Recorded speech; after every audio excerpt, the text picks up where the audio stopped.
Girders जो हम use करते थे वो गर्डर का जो शेप हुआ करता था, बेसिकली जो उस गर्डर का शेप हुआ करता था वो एक आई सेक्शन है, बेसिकली आई सेक्शन है। आपको सबको पता होगा कि हम आई सेक्शन को क्यों यूज करते हैं। कोई आप मुझे एक्सप्लेन करके मुझे बताएगा why we are using the I section. हम आई सेक्शन को क्यों प्रेफर करते हैं?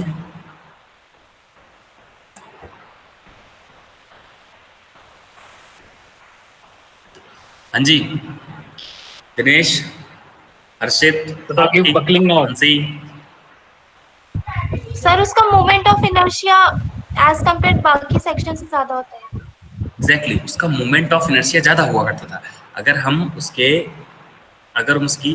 मोमेंट ऑफ इनर्शिया उसका हम कैलकुलेट करते थे तो उसका moment of inertia about any axis, about X axis ज़्यादा हुआ करता था। तो इस मोमेंट ऑफ इनर्शिया से बेसिकली मैं क्या जानना चाहता हूँ, इस मोमेंट ऑफ इनर्शिया से उसका मैं सेक्शन मॉडल्स निकालता हूँ। आपको पता होगा कि सेक्शन मॉडल्स में निकालता था, आप फर्स्ट ईयर में पढ़े होंगे जब मैं बेंडिंग इक्वेशन के बारे में बताता था। तो बेंडिंग इक्वेशन एक टर्म आया करती सिग्मा अपॉन वाई। यहाँ इस फॉर्मूले में यहाँ बेंडिंग इक्वेशन कहीं आपको गिवन नहीं, मैं आपको दिखाता हूँ। ये बेंडिंग इक्वेशन एग्जैक्टली, ये इक्वेशन कैसी है? This is what, this is bending equation. ये जो इक्वेशन है sigma upon I is equal to M upon Y is equal to E by R. जो ये मेरी इक्वेशन है ये मेरी बेंडिंग इक्वेशन है। ये मेरी बीम की बेंडिंग इक्वेशन है कि मेरे बीम पे कितना मूवमेंट जनरेट हो रहा है। देखो सारे टर्म, एम क्या है मूवमेंट आपको बताता है, ई क्या है यंग्स मॉडुलस, आर क्या है कर्वेचर बताता है, रेडियस ऑफ कर्वेचर, वाई क्या है एक्स एक्सिस से न्यूट्रल एक्सिस से डिस्टेंस बताता है, एफ यहाँ जो लिखा है, यहाँ जो एफ है इसे मैं सिग्मा भी बोल सकता हूँ। ठीक है, सिग्मा मीन्स वो स्ट्रेस, या एफ भी बोल सकते हो। F is representing the stress here, I is representing the moment of inertia here. Guys जब मैं बीम की बात जब मैं आई सेक्शन की बात किया करता था वहां पे मैं उसका क्या निकालता, मोमेंट ऑफ इनर्शिया निकालता था। Moment of inertia about X axis is more as than moment of inertia about Y axis. तो मेरी जो बीम हुआ करती थी, जो मेरा आई सेक्शन हुआ करता था, वो क्या होगा, वो बकल नहीं करेगा। मैं अपना कैमरा ऑन करता हूँ आपको अच्छे ढंग से और समझाने के लिए।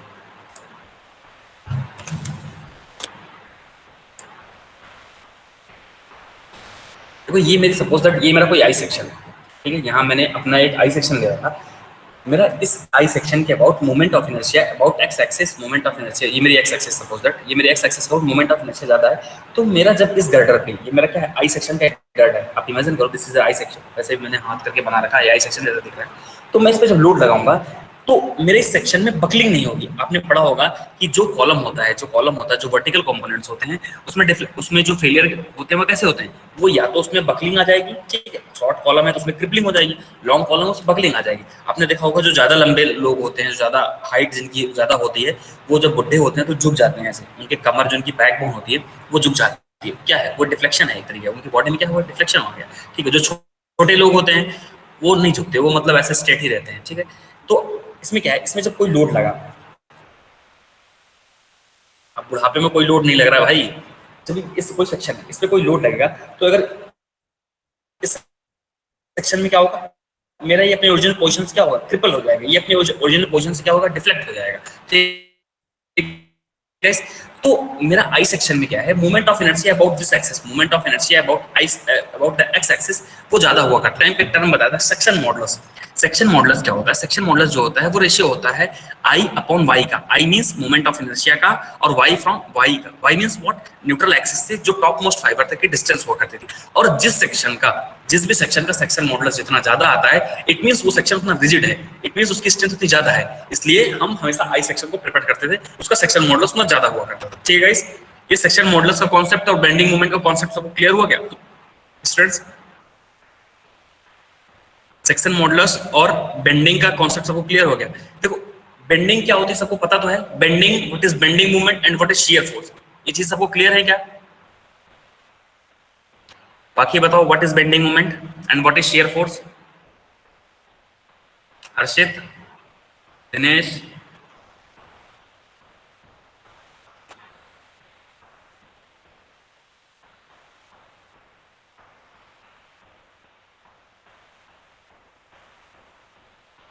टीयरिंग के इफेक्ट को क्या बोलते हैं, शेयरिंग बोलते हैं।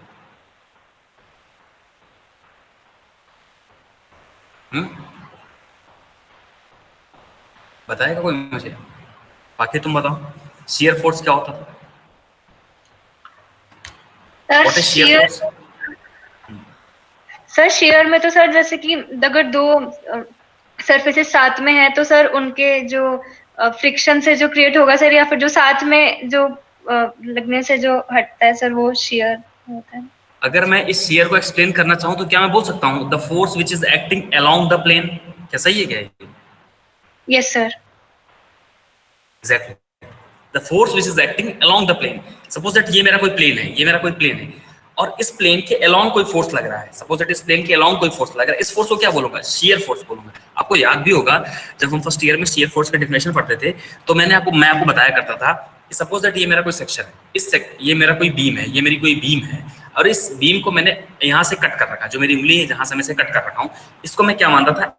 x एक्सिस माना करता। Suppose that this is what, this is my x axis, और we can say that this is my y axis. तो मैं आपको बताता था the force which is acting, the force, shear force क्या होता था? The force which is acting either left hand side और right hand side of any section is known as a shear force. और बेंडिंग मोमेंट क्या हुआ करता था? Suppose that ये मेरी कोई बीम है, इस बीम पे मैं लोड लगा रहा हूँ। सपोज दैट ये मेरी कोई बीम है, इस बीम पे मैं लोड लगा रहा हूँ, तो लोड से क्या होगा? इस बीम में मेरा डिफ्लेक्शन आएगा, इस बीम में मेरा क्या आएगा? डिफ्लेक्शन आएगा। ये अपनी ओरिजिनल पोजीशन से, जो इसका न्यूट्रल एक्सिस है, जो इसकी न्यूट्रल एक्सिस है, इस बीम की जो न्यूट्रल एक्सिस होगी, उस न्यूट्रल एक्सिस में कहीं ना कहीं थोड़ा बहुत स्ट्रेन जनरेट हो रहा है। Strain means what? अपनी ओरिजिनल पोजीशन में थोड़ा चेंजेस आ रहा है। ठीक है गाइस, होपफुली ये क्लियर होगा शियर फोर्स किसे कहते हैं, बेंडिंग मोमेंट किसे कहते हैं। अब आपको दो तीन चीजें मैं और आपके सामने क्लियर करना चाहता हूँ। आपने पढ़ा होगा कि अगर सपोज दैट मेरे पास कोई बीम है, सपोज दैट ये मेरे पास कोई सिंपली सपोर्टेड बीम है, इस सिंपली सपोर्टेड बीम पे अगर मेरा यूनिफॉर्मली डिस्ट्रीब्यूटेड लोड लग रहा है, suppose that this is what, this is my simply supported beam, and in this simply supported beam a uniformly distributed load that is UDL is acting throughout the span, then what is the maximum bending moment? कोई मुझे बताएगा? अगर मेरी beam है उस पर मेरा bending moment लग रहा है, कोई मेरी बीम है उस पर मेरा बेंडिंग मोमेंट लग रहा है, यूडीएल लग रहा है, सॉरी कोई बीम है उस पर मेरा यूडीएल लग रहा है, यूनिफॉर्मली डिस्ट्रीब्यूटेड लोड लग रहा है, तो मेरा मैक्सिमम बेंडिंग मोमेंट कितना होगा? कोई आप में से मुझे बता पाएगा? What is the maximum bending moment in a simply supported beam when a UDL is acting throughout the span? Guys, किसको याद है? When in a simply supported beam, a load, uniformly distributed load is acting throughout the span, then what is the maximum bending moment? Lovely, प्रकृति है क्या यहाँ पे? प्रकृति, lovely, Rituraj है क्या? ऋतुराज बताओ, Rituraj what is the maximum bending moment? हाँ जी, प्रखर Tripathi, WL²/8। Exactly, WL²/8। Suppose that वो जो मेरी बीम है, उस बीम पे मैं कंसंट्रेटेड लोड लगा रहा हूँ। ये मेरी बीम है, इस बीम पे मेरा कंसंट्रेटेड लोड लग रहा है, पॉइंट लोड लग रहा है, तो मैक्सिमम बेंडिंग मोमेंट कितना होगा गाइस? कितना होगा मेरा maximum bending moment? When a point load is acting at the centre of simply supported beam, then what is the maximum bending moment? देखो यहाँ मैंने इसको ना ओपन भी कर रखा, आप चाहो तो यहाँ से भी देख के बता सकते हैं मुझे। देखो ये प्रखर त्रिपाठी, इसको थोड़ा देखो यार, WL/4 होता है।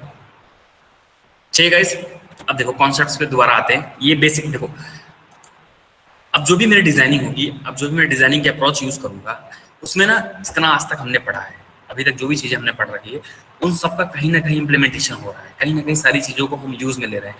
जब आप नेक्स्ट सेमेस्टर में जाओगे, जब आप 6th सेमेस्टर में जाओगे, वहाँ पे जो सिलेबस है, सिलेबस तो बहुत छोटा है, बहुत कन्फाइंड सिलेबस है, लेकिन जो चीजें एग्जाम में पूछी जाती हैं वो थ्रू आउट फर्स्ट सेमेस्टर से लेके 5th सेमेस्टर तक, आज तक आपने जो भी पढ़ा होगा, सारी चीजें पूछी जाएंगी उस सेमेस्टर में। बिकॉज वहाँ पे जो आपके बेसिक्स नॉलेज है, वहाँ शियर फोर्स भी पूछ सकता है, बेंडिंग मोमेंट पूछ सकता है, तो आपको ना, आप ऐसा मैं अज्यूम करके चलूंगा कि आप मैच्योर हो गए हो। बाय द वे आप मैच्योर तो हुए नहीं हो, क्योंकि आपको कुछ ज़्यादा चीज़ें तो मतलब जो भी आपके सिलेबस में है वो आप इतना जान के चलो, लेकिन जो बेसिक्स जो हमने पढ़ रखा है, जो क्लास फर्स्ट सेमेस्टर में पढ़ रखा, सेकंड सेमेस्टर पढ़ रखा, वहाँ से बेसिक चीज़ें हम वहाँ से उठाएंगे, और उन चीज़ें के बारे में मैं ऐसा अपनी तरफ से अज्यूम करके चलूंगा कि आपको ये चीज़ें पता होंगी। जैसे मैंने सेंटर, अभी मैंने मोमेंट ऑफ इनर्शिया के बारे में पूछा तो किसी ने मुझे बताया। अगर मैं पूछूं what is centre of gravity, तो कोई मुझे बताएगा what is centre of gravity? प्रखर त्रिपाठी, बताओ सेंटर ऑफ ग्रेविटी क्या होती है?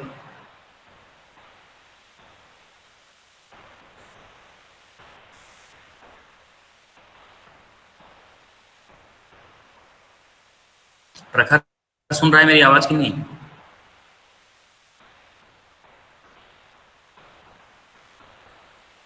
चलो गाइस, चलो एक बार इस टॉपिक को पढ़ के आना, जो सारी चीजें मैंने पढ़ा रखी है एक बार उसे रिकॉल कर लेना आप सब। अब चलो आते हैं डायरेक्टली फाइनली अपने डेरिवेशंस वगैरह में, जो कुछ भी है। देखो क्या होता है, जब भी मेरी बीम है, सपोज दैट इज, आप क्या है, आपने किसी रूफ को गर्डर से आपने सपोर्ट कर रखा, गर्डर से आपने सपोर्ट प्रोवाइड कर रखा। ये मेरी जो मेन बीम है, जो मेरी मेन बीम है, वो बेसिकली क्या करती है, वो मेन में आपने एक स्लैब की डिजाइनिंग में पढ़ रखा होगा। जो मेरी मेन बीम होती है, वो उस पे जो मेन बीम होती है वो उसका क्या करती है, प्राइमरी लोड को वो कंट्रोल करती है। जो मेरी मेन बीम है वो टोटल जो डिफ्लेक्शंस वगैरह है उसको कंट्रोल करती है, और जो सेकेंडरी बीम होती है वो प्राइमरी बीम को सपोर्ट प्रोवाइड करती है। सेकेंडरी बीम क्या करती है, प्राइमरी बीम को सपोर्ट प्रोवाइड करती है। आपको याद होगा जब मैं स्लैब की डिजाइनिंग में हम पढ़ा करते थे, तो एक वन वे स्लैब पढ़ा करते थे, एक टू वे स्लैब पढ़ा। मैं थोड़ा सा आरसीसी से कोरिलेट करके सारी चीजों को बताऊंगा। तो देखो वहां पे हम डिस्ट्रीब्यूशन रेनफोर्समेंट प्रोवाइड किया करते थे। एक तो मेन रेनफोर्समेंट प्रोवाइड करते थे, दूसरा हम डिस्ट्रीब्यूशन रेनफोर्समेंट प्रोवाइड करते थे। जो मेन रेनफोर्समेंट प्रोवाइड करते थे वो उस स्ट्रक्चर के ओरिजिनल लोड को सस्टेन करती थी। जो उस स्ट्रक्चर पे टोटल लोड आया करता था, जो उस फ्लोर पे total load main beam, main बार हुआ करते थे, ठीक है। मेन बार का डाया भी हम थोड़ा ज्यादा लिया करते थे। नौ उसको मेन बार को सपोर्ट करने के लिए हमारे पास कैसे डिस्ट्रीब्यूशन रेनफोर्समेंट हुआ करती थी। डिस्ट्रीब्यूशन रेनफोर्समेंट के डाया को थोड़ा कम लेते थे, वो मेन बार को सपोर्ट करती थी, और श्रिंकेज वगैरह में उसको प्रिवेंट करने से, श्रिंकेज या टेम्परेचर चेंजेस वगैरह में जो कुछ भी आते थे उसमें मेरे स्लैब को प्रिवेंट किया करते थे, ठीक है। डिस्ट्रीब्यूशन रेनफोर्समेंट इसी सेम तरीके से क्या है, जो मेन गर्डर होगा वो टोटल ओवरऑल लोड लिया करेगा, और जो सेकेंडरी रेनफोर्समेंट, जो सेकेंडरी बीम हुआ करती है, वो क्या करती है, प्राइमरी बीम को सपोर्ट करने के लिए प्रोवाइड की जाती है, ठीक है। ये होपफुली ये दोनों पॉइंट्स आपको क्लियर हो गए होंगे। नाउ इसमें एक इंपॉर्टेंट टर्मिनोलॉजी होता है स्ट्रेनमेंट, रीस्ट्रेनमेंट का फंडा आता है। देखो रीस्ट्रेनमेंट की बेसिकली क्या बात होती है, सपोज दैट ये मेरा कोई बीम है, और इस बीम में, सॉरी ये मेरा कोई स्लैब है, इस बीम में जो मैंने यहाँ पे अपने इस स्लैब में मैंने जो बीम प्रोवाइड कर रखी, वो मैंने इसके साथ मोनोलिथिकली कास्ट कर रखा। मोनोलिथिकली कास्ट मींस आपने फ्लैट स्लैब देख रखा होगा बहुत जगह। फ्लैट स्लैब में क्या होता है, बीम्स जो मेरी स्लैब होती है, स्लैब को डायरेक्टली मैं क्या करता हूँ, कॉलम पे कास्ट कर देता हूँ, मतलब एक साथ दोनों की कास्टिंग कर देता हूँ। तो यहाँ पे क्या है, जब मैं स्लैब को बीम के साथ जोड़ के रखता हूँ, मतलब जो मेरी बीम रहेगी वो स्लैब में क्या रहेगी, इनबिल्ट रहेगी, इसके अंदर घुसी हुई रहेगी। उसे क्या बोलता हूँ, रीस्ट्रेनमेंट। रीस्ट्रेनमेंट मींस व्हाट, इसे जो मेरी बीम है, सपोज दैट यहाँ मैंने अपनी बीम प्रोवाइड कर रखा, ये बीम क्या है, इस सपोर्ट के अंदर फिक्स है, इस सपोर्ट के इस जो मेरा ये स्लैब है, इस स्लैब के अंदर मेरी बीम क्या है, इसके अंदर फिक्स है। ये क्या रीस्ट्रेनमेंट है। रीस्ट्रेनमेंट मींस व्हाट, जो मेरी बीम है वो फिक्स है, वो अपनी पोजीशन फिक्स है, वो बिल्कुल भी उसमें कोई मूवमेंट नहीं होगा, कुछ भी नहीं होगा।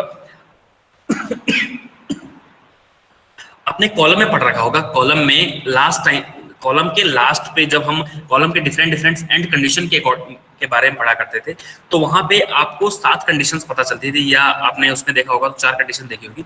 उसमें क्या है कि जब when both the ends of the column is restrained against the rotation, आपको एक बड़ी सी टेबल मिली होगी, उसमें 7-8 केसेस बने थे। उसमें क्या था, कॉलम की डिफरेंट रीस्ट्रेन कंडीशंस में, कॉलम्स की डिफरेंट रीस्ट्रेन कंडीशन के अकॉर्डिंग कॉलम की क्या होती थी, इफेक्टिव लेंथ में चेंजेस आया करता था, ठीक है।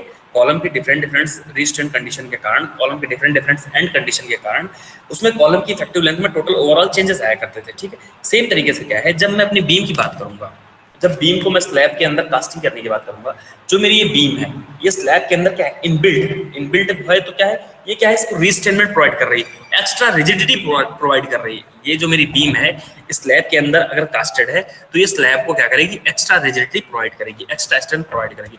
इस पर्टिकुलर टर्मिनोलॉजी को मैं रीस्ट्रेनमेंट बोलता हूँ, ठीक है। जो उसके अंदर इनबिल्ट रहती है उससे मैं क्या बोलता हूँ, रीस्ट्रेनमेंट बोलता हूँ।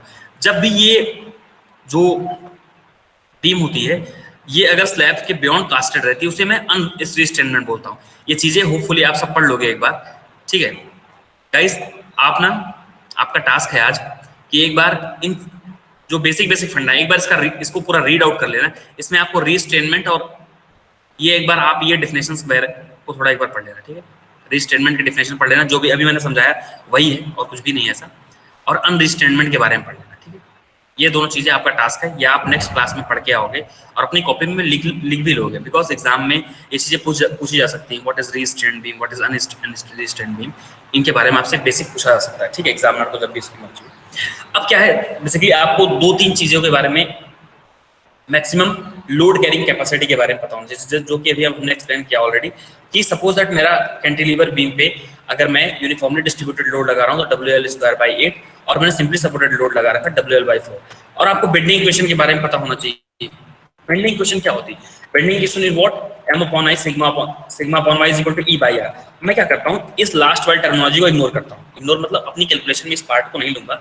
अगर मैं सपोज दैट मैं इस अपनी बीम पे, जो मेरी बीम है उस पर टोटल मोमेंट मैं कैलकुलेट करना चाहता हूँ, तो क्या मैं लिख सकता हूँ M = what, F × I/y। इस I को मैं लेके चला गया यहाँ पे, तो यहाँ मैं लिख सकता हूँ M = F × I/y, ठीक है। M = F × I/y। F is what? F is stress, I is equal to what, moment of inertia, y is equal to what, depth from the neutral axis, जो मेरी डेप्थ है। Then again this I/y term को, this I/y term को, ये दो I/y का जो terminology है, इस I/y की टर्म को मैं क्या लिखूंगा, Z बताऊंगा। Z is what? Z is section modulus. I/y को मैं क्या बोलूंगा, Z बोलूंगा। और मुझे सेक्शन मॉडुलस से क्या पता चलता है, किसी भी सेक्शन की स्ट्रेंथ पता चलती है। सपोज दैट मैं आई बीम को की अगर स्ट्रेंथ को जानना चाहता हूं, अगर उसकी स्ट्रेंथ को पता करना चाहता हूं, तो मैं इसके सेक्शन मॉडुलस को इजीली कैलकुलेट कर लूंगा। अब मैं यहां से क्या करूंगा, मैं इस सेक्शन की मैं इस जो बीम है उसकी सेक्शन मॉडुलस कैलकुलेट करूंगा। मैं लिखूंगा Z = what, Z = M/,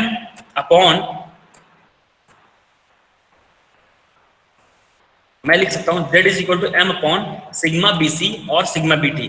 ये BC और BT क्या रिप्रेजेंट करता है, एक तो टेंसाइल नेचर को रिप्रेजेंट करता है, दूसरा कंप्रेशन नेचर को रिप्रेजेंट करता है। गाइस ये सेक्शन मॉडुलस तक सबको क्लियर हुआ क्या? क्लियर हुआ तो मेरे को यार एक बार यहाँ थम्स अप करके बताओ गाइस, सेक्शन मॉडुलस तक सबको क्लियर हुआ क्या? ओके, बाकी वेरी गुड। प्रखर त्रिपाठी, जब क्वेश्चन पूछा करूं तो यार जवाब दिया करो प्रखर। यस सर लिखने से कुछ नहीं होगा, नहीं आता तो कोई दिक्कत नहीं है यार, अब बच्चे हो भी। बस अकेले बाकी कोई समझ में आएगा यार, यहाँ फीडबैक दो अपना कम से कम गाइस। रिपीट कर दो सर। ओके हर्षित, रिपीट कर देंगे सर, एक बार खुद पढ़ के देखेंगे। ओके लवली, एक बार खुद से पढ़ के देखेगी। चलो एक बार मैं रिपीट कर देता हूँ, फिर आप लोग खुद से एक बार पढ़ के देख लो। देखो फंडा क्या है, अभी तक जो मैंने समझाया रिपीट कर दीजिए सर। ओके सर, देखो प्रकृति पार्टी, अब सुनो, अब मेरी बात सुनो, क्या मैं बताना क्या चाहता हूँ।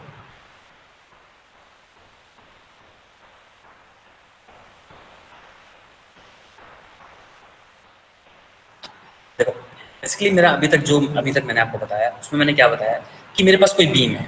सपोज दैट मेरे पास ये कोई स्लैब है, आपने पुराने जमाने में घर वगैरह को देख रखा होगा। जो मेरी स्लैब की कास्टिंग होती थी वो किस पे होती थी, गर्डर पे हुआ करती थी। जो स्लैब की कास्टिंग होती है वो गर्डर पे हुई। अब देखो ये जो मेरा गर्डर है, जो मेरी स्लैब है, वो किस पे मैंने रेस्ट कराई, इस गर्डर पे मैंने स्लैब को रेस्ट कराया, ठीक है। इस गर्डर पे स्लैब को रेस्ट कराया। इस गर्डर को बेसिकली क्या बोलूंगा, मैं बीम बोलूंगा, ठीक है। बेसिकली है तो ये गर्डर, लेकिन इसको मैं बीम बोल रहा हूँ। अब बीम की मैंने दो कंडीशन बताई, एक तो रीस्ट्रेन कंडीशन, एक अनस्ट्रेन कंडीशन। रीस्ट्रेन कंडीशन मैंने क्या बताया, ये जो मेरी बीम है, ये जो मेरी स्लैब है, इसके साथ क्या है, इनबिल्टेड है, मोनोलिथिकली कास्टेड है, ठीक है। उस कंडीशन को क्या बोलूंगा, रीस्ट्रेन कंडीशन बोलूंगा। जो रीस्ट्रेन की कंडीशन होती है वो मेरे सपोर्ट को, वो मेरे स्ट्रक्चर्स को एक्स्ट्रा रिजिडिटी प्रोवाइड करती है, ठीक है। जो अनस्ट्रेन कंडीशन होती है वो क्या होगी, सपोज दैट ये मेरी स्लैब है, इसको मैंने अलग से नीचे से बीम प्रोवाइड करती है। ये मेरी क्या है, अनस्ट्रेन कंडीशन है, मतलब बीम्स और कॉलम दोनों को अलग अलग मैंने कास्ट कर रखा है और उसको मैंने सपोर्ट के लिए प्रोवाइड कर रखा है, ठीक है। ये तो बात अनस्ट्रेन और रीस्ट्रेनमेंट के बीच आ गई थी। उसके बाद मैंने क्या आपको एक बेंडिंग इक्वेशन बताई। बेंडिंग इक्वेशंस मैंने आपको क्या बताया कि bending equation is equal to what. इस बेंडिंग इक्वेशन को देखेंगे, M/I is equal to σ/y is equal to E/R। इस टर्मिनोलॉजी को मैंने पूरा उठाया, ठीक है। यहां से मैंने क्या किया, इस लास्ट वाले टर्म को E/R को इग्नोर किया और मैंने फाइनल मूवमेंट निकालने की कोशिश करना चाहता हूं। मैं इसमें मेरे सेक्शन में कितना मूवमेंट आया और उस मूवमेंट की मदद से मैं इस अपने जो भी मेरा बीम है उसके मैं सेक्शन मॉडुलस को कैलकुलेट करना चाहता हूं, ठीक है। मुझे पता है कि सपोज दैट मेरे पास कोई बीम है, मुझे हम सबको पता है कि सपोज दैट मेरे पास कोई बीम है और उस बीम पे मैंने क्या रखा, यूडीएल लगा रखा। मेरे पास कोई सिंपली सपोर्टेड बीम है, उस सिंपली सपोर्टेड बीम पे मैंने क्या कर रखा, यूडीएल लगा रखा, यूनिफॉर्मली डिस्ट्रीब्यूटेड लोड लगा रखा। मेरे सिंपली सपोर्टेड बीम के केस में अगर मैंने यूडीएल पुट कर रखा तो जो मैक्सिमम बेंडिंग मोमेंट आएगा वो कितना आएगा, वो WL²/8 आएगा। While if we are putting the pointed load, अगर मैं सिंपली सपोर्टेड बीम के केस में मैं पॉइंट लोड लगा रहा हूं तो जो मैक्सिमम बेंडिंग मोमेंट है वो कितना आएगा, WL/4 आएगा। इतनी चीजों को मैंने आपको बताया था, जो कि यहाँ तक ऑलरेडी एक्सप्लेन्ड है। एक बार आप पढ़ोगे तो और भी आपको क्लियर हो जाएगा। नाउ अब मुझे क्या करना है, मुझे अपने सेक्शंस का क्या निकालना है, सेक्शन मॉडुलस निकालना। जो भी मेरे पास गिवन है उसमें मुझे सेक्शन मॉडुलस निकालना है। मैं क्या करूंगा, इन चार टर्म को लूंगा आपस में, इन चार टर्म को लेके मैं सेक्शन मॉडुलस निकालने की कोशिश करूंगा। मेरे पास मूवमेंट पता है, मूवमेंट का अगर वैल्यू निकालना चाहूँ, m is equal to what, F into I/Y। This I/Y term is equal to what, Z। इसको बोलता हूँ Z। इस Z means what, section modulus. Z is what, section modulus बोलता हूँ। अगर मैं Z की वैल्यू को कैलकुलेट करना चाहूंगा तो मैं क्या लिख सकता हूँ, Z is equal to what, Z is equal to M upon ये जो F लिखा है, F को मैं सिग्मा BC से रिप्रेजेंट करूंगा, सिग्मा BC और सिग्मा BT, जहां पे BC क्या है, कंप्रेशन नेचर को बताएगा, और BT जो है वो टेंशन नेचर को बताता है। ठीक है गाइस, अब होपफुली यहां तक आपको क्लियर हो गया होगा। अब मैं आपको थोड़ा सा कुछ याद दिलाना चाहता हूं।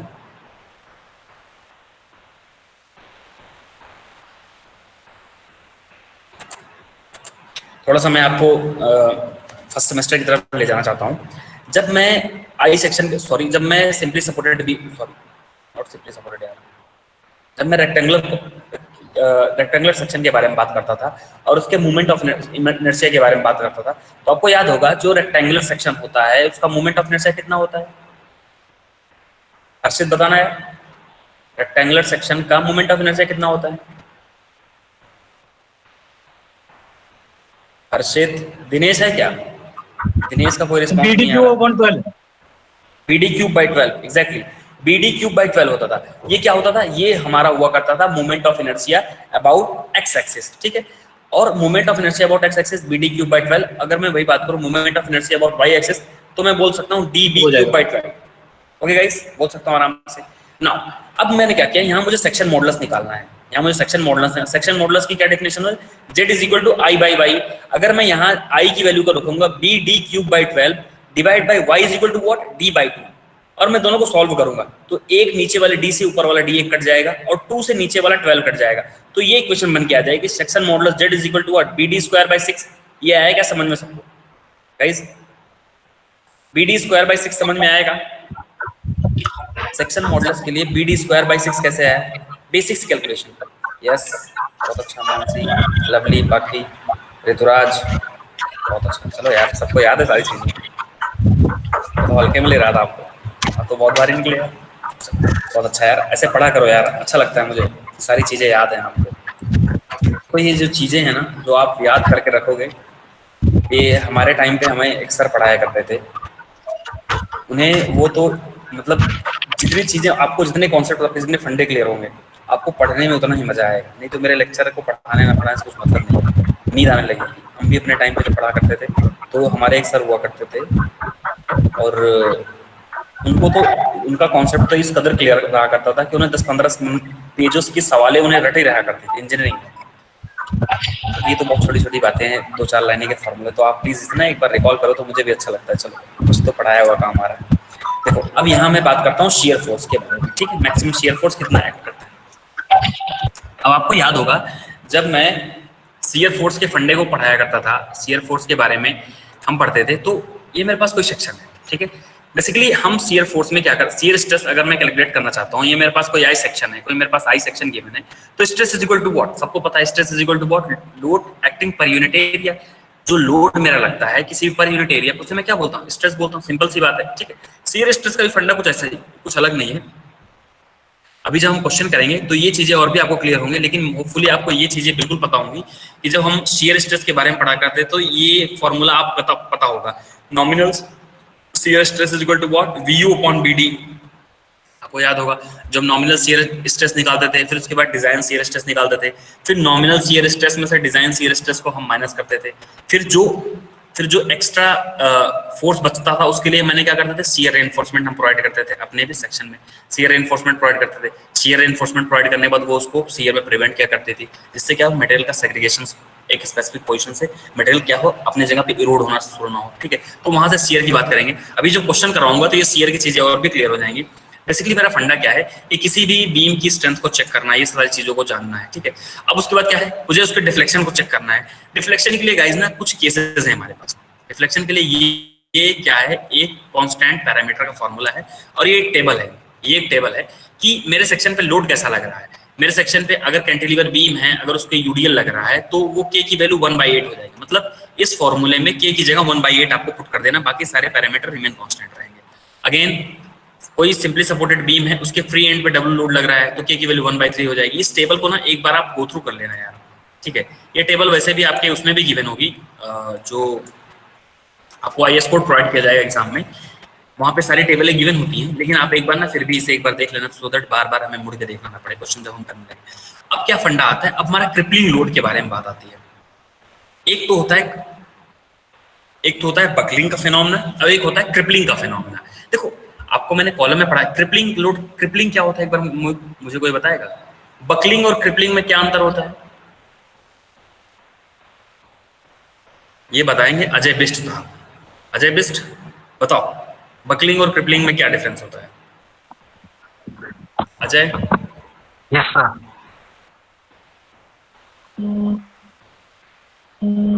बकलिंग सर जो अजय, अनमोलदीप और कौन है यहाँ पे? Hello sir. Hello sir. Jayan Alawat. Hello sir. Jayan Alawat. हाँ जी सर, हाँ जी, हाँ जी, यस सर। बताओ हम क्या पढ़ रहे हैं जयान अलावत, कौन सा टॉपिक अभी हम आपने कवर कर रहे हैं? Buckling, difference between buckling and दूसरा वर्ड सुना नहीं मेरे को। क्रिपलिंग, बकलिंग और क्या sir? Crippling, buckling and crippling. Crippling. Exactly. इनके बीच डिफरेंस क्या होता है बताओ, मानसी आप बताओ। बाकी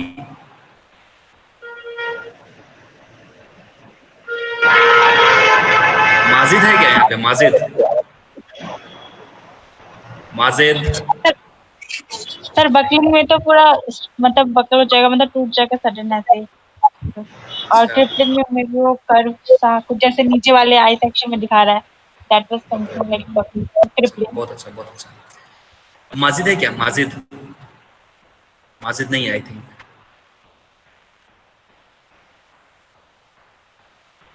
माजिद है तो मेरे को यार यस लिखो माजिद। चलो माजिद नहीं है कोई। ओके गाइस, बहुत अच्छा सही बताया लवली ने कि बकलिंग क्या होता है। जैसे कोई लॉन्ग सेक्शन, लॉन्ग कॉलम होता है तो वो क्या है, जैसे मैंने अभी आपको बताया कि जो ज़्यादा लंबे आदमी होते हैं, ज़्यादा जब बुढ़े हो जाते हैं तो वो क्या होते हैं, उनमें क्या होता है, वो बकल कर जाते हैं, ऐसे झुक जाते हैं, उससे बकलिंग बोलते हैं। कोई शॉर्ट कॉलम होगा और उस पर कॉन्सेंट्रेटेड लोड एक्ट करेगा, किसी भी एक स्पेसिफिक पॉइंट पे कॉन्सेंट्रेटेड लोड एक्ट करेगा, तो उस स्पेसिफिक पॉइंट पे वो क्या होगा, अपनी शेप को डिफॉर्म कर लेगा, अपनी शेप को चेंज कर लेगा। उस फिनोमेना को हम क्या बोलते हैं, क्रिपलिंग बोलते हैं। तो हमारे स्टील सेक्शन में ये बताया गया जो क्रिपलिंग होगी, हमारे स्टील सेक्शन जो क्रिपलिंग होगी वो परमिसिबल स्ट्रेस क्रिपलिंग के लिए ये बताइए 0.75 से ज़्यादा नहीं होनी चाहिए। अभी न्यूमेरिकल करेंगे तो और भी अच्छे ढंग से क्लियर हो जाएगा। बस ये आप जो जिस पॉइंट को मैं हाईलाइट कर रहा हूँ, इस पॉइंट को अपनी कॉपी में नोट डाउन कर लो बस, कि क्रिपलिंग मैक्सिमम कितनी होनी चाहिए।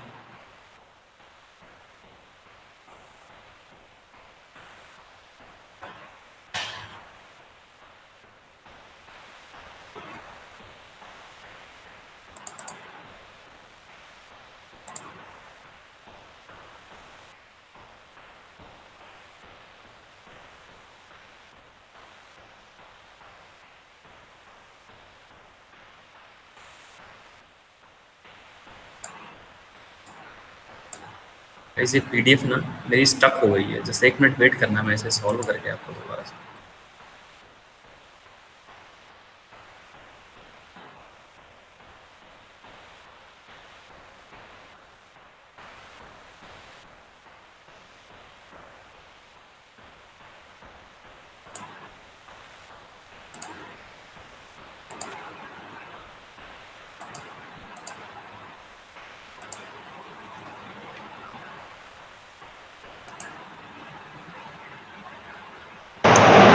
सर ब्लैक सी स्क्रीन आ रही है बीच में, क्या कह रहे हो?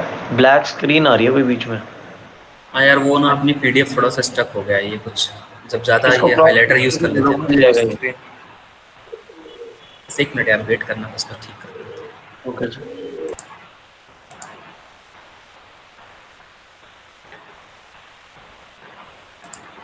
आई होप इस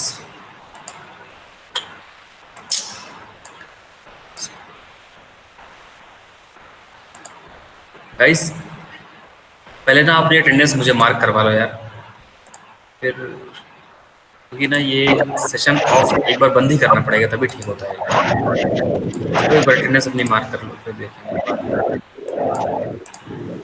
चलो आज डेट क्या है यार? आज 9th।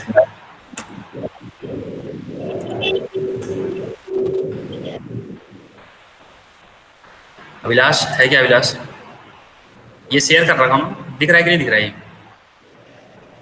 अभिलाष, यानी Ajay,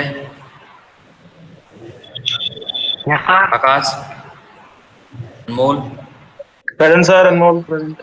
हरित्र Sangram, yes sir, present sir. Ashish Rawat,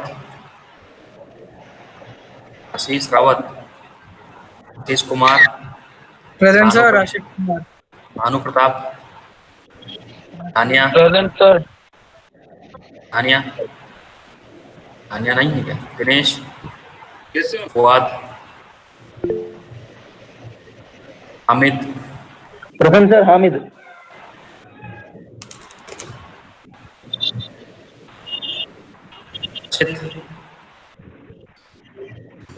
Joel, Dayan, present sir. Present sir. Lovely, Mansi, present sir. Present, sir. Mohammad Ammar Hussain, sir Imam, yes Farhan, sir. Farhan है क्या? अशर इमाम सर। मोहम्मद अशर इमाम, Majid, Sarim, Mahak Gandhi, Pakhi, present sir. Videsh, sir Ashish Rawat का मैसेज है प्रेजेंट।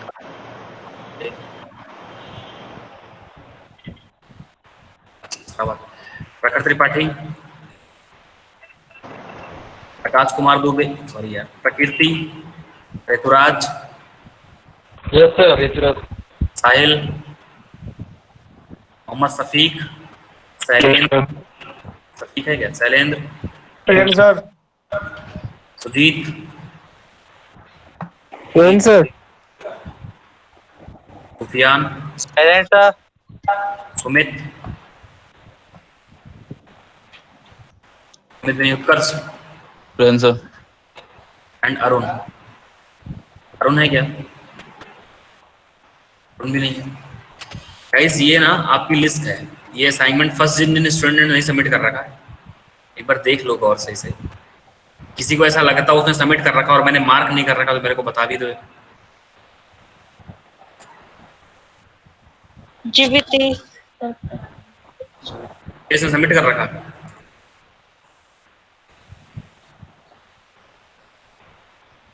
प्रेजेंट है सब। विकेश प्रेजेंट है, काला जी विकेश। ओके, चलो विकेश को प्रेजेंट कर देंगे। Sir Majid present. Sir Sumit भी प्रेजेंट है। सुमित को मैंने प्रेजेंट कर रखा। सर माजिद। सुमित को सर प्रेजेंट कर दिया ना।